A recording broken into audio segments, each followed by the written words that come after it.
कोपरगाव शहरातील पाण्याचंच काम केलं असं नव्हे, तर कोपरगाव मतदारसंघामध्ये मग ग्रामीण भागामध्ये केंद्र सरकारची जलजीवन मिशन योजना जी आहे ती अत्यंत प्रभावीपणे कोपरगाव तालुक्यामध्ये ग्रामीण भागात राबवली आणि शहरातच नव्हे तर ग्रामीण भागातील प्रत्येक खेडेगावामध्ये प्रत्येक घरामध्ये शुद्ध असं पाणी जाण्यासाठी ती योजना राबवून घेतली।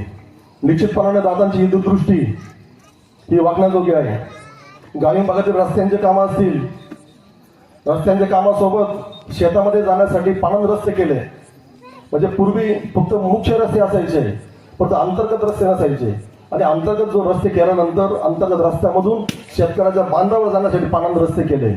आणि आता आपल्या राज्याचे उपमुख्यमंत्री अजितदादा पवार साहेब असेल, फडणवीस साहेब असेल आणि मुख्यमंत्री एकनाथ शिंदे साहेब असेल, त्यांनी घोषणा केली आहे की आमचं सरकार आल्यानंतर जे पाणंद रस्ते खडीकरणाचे झाले आम्ही ते रस्ते पूर्णपणे डांबरीकरण करणार आहे।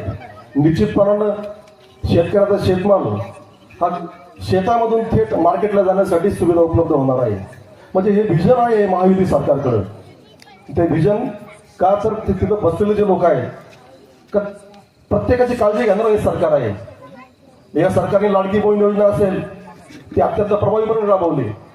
पूर्वीचं सरकार होतं आणि पूर्वी सरकार काँग्रेस सरकारच्या काळामध्ये असं बोललं जायचं, त्यांचे नेते सांगायचे की केंद्राने 100 रुपये जर शेतकऱ्यासाठी पाठवले तर खाली फक्त 10 रुपये येतात।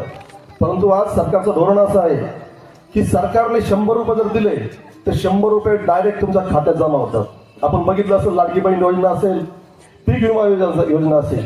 पीक विम्याच्या संदर्भात बोलायचं झालं तर पूर्वी एकरी 7,000 8,000 रुपये भरून पीक विमा आपण काढायचो, परंतु ज्या खाजगी कंपन्यांना आपण पीक विम्याचं काम द्यायचो तर शेतकऱ्याला पैसे मिळत नसायचे।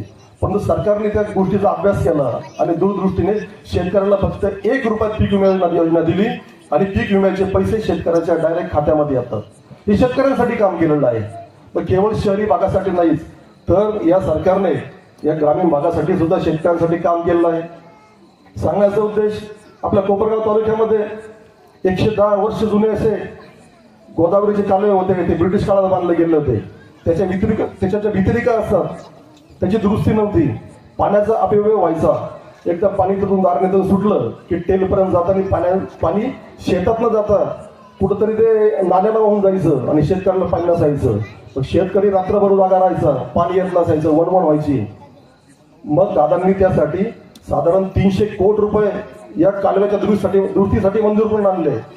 मग शेतकऱ्याचं ते दुरुस्तीचं काम आता चालू आहे आणि निश्चितपणानं जे पाणी वायाला जायचं ते पाणी आता शेतकऱ्याच्या ते थेट शेतामध्ये जाणार आहे। यासाठी ही दूरदृष्टी दादांची आहे की शेतकरी सुद्धा आपलं सुधारला पाहिजे, कारण की आपला देश हा कृषी प्रधान देश आहे। आपल्या देशाचा GDP हा कृषी क्षेत्रावर अवलंबून आहे आणि जर कृषी क्षेत्र जर व्यवस्थित चाललं तर निश्चितपणानं प्रत्येक नागरिकाला काम मिळतं, व्यवसाय वृद्धिंगत होतात। दादांनी असं आता कोपरगाव शहरासाठी 300 कोटी रुपये भूमिगत गटारीसाठी मंजूर करून आणले आहेत। कोपरगावची ड्रेनेज व्यवस्था होती, कुठेतरी एखाद्या कामाला 2 लाख रुपये मंजूर व्हायचे, एक छोटासा तुकडा व्हायचा, एक 200 मीटरचा, 150 मीटर, 100 मीटर, 125 मीटरचा, परत नवीन काम निघायचं, पाण्याचा निचरा होत नसायचा। कुठं गटार खाली आलेली असायची, कुठं गटार वर आलेली असायची, परत खाली वर आणि पूर्ण ड्रेनेजचं वाटोळ झालेलं होतं। पण दादांनी दूरदृष्टी ठेवली की एकाच वेळेस ॲट अ टाइम पूर्ण कोपरगाव शहरामध्ये 300 कोटी रुपयाची ड्रेनेजची व्यवस्था करून ते पाणी निश्चितपणानं एका ठिकाणी जमा होणार आणि त्या ड्रेनेजचं पाण्याचं पुनर्वापर करण्यासाठी शुद्धीकरण प्लॅन देणार। मग ते पाणी आपण बगीचांना वापरू शकतो किंवा झाडांना घालू शकतो, असं ते इथे नियोजन आहे। आणि त्यातून जो कचरा निघेल त्या कचऱ्यापासून सुद्धा दादा कंपोस्ट खत निर्माण करणार आहे। मग ही दूरदृष्टी आहे, म्हणजे भूमिगत गटारी होती, पाणी वाया जाणार नाही, शेतकऱ्यांना स्वस्तात खत सुद्धा मिळेल।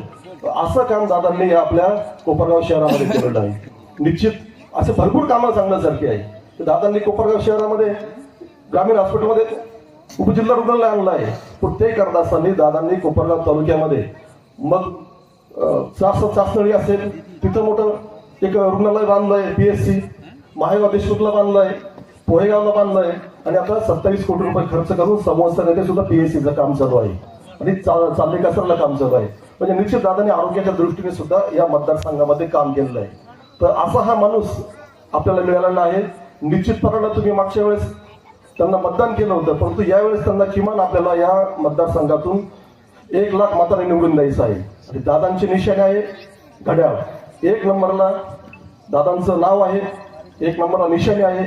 आणि महाराष्ट्रामध्ये 1 नंबर मतांनी जर तुम्ही निवडून दिलं तर आपण उद्या आमदार निवडणार नाही या 20 तारखेला, तर आपण एक मंत्री निवडणार आहोत. निश्चितपणानं आम्हाला विश्वास आहे सर्व माझा माता भगिनी आणि सर्व नागरिक तुम्ही दादांना मोठ्या संख्येने निवडून